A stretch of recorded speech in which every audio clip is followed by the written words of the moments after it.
L'avvocato era in pensione dopo tant'anni di travagliare e alla campagna iddo si volia dedicare. La terra della Cammuca iddo volia coltivare. L'avvocato La Franca, le verdane lo chiamavano, un bravo cristiano, che le cose torte iddo non le potea sopportare e contro le sue vecchiarie presto cominciava a lottare. Le mafiose, lo terreno ci volevano rubare per 4 soldi e le vacche, le vedette dalla sua terra ci volevano avviare. Oggi non mi avete a minacciare, iddo ripetia, e te viene, Roma terreno. Alle mafiose ci diceva, io non mi scanto come la voce verdana. Iddo ci rispondeva.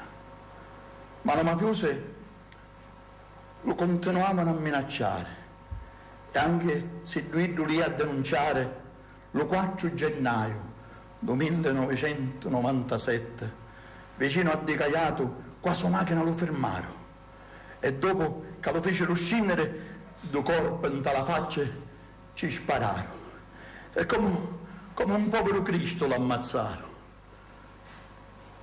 E mentre lo sindaco de Tanno la fiaccolata preparava e tante cristiane che sappiano non parlavano, la giustizia, le mafiose a racio cominciarono a agnare.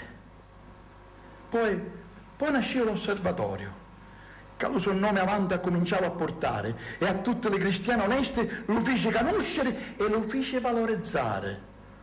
Oggi sono tante le cristiane che vanno a Cammuca e lo vanno a trovare. E se qualcuno chiude l'occhio, la presenza di Dio dall'aria si sente respirare. Un avvocato che si volia ribellare e lo muro d'omertà volia derubare. Giuseppe La Franca, una vittima di mafia, che nudo, sa scordare.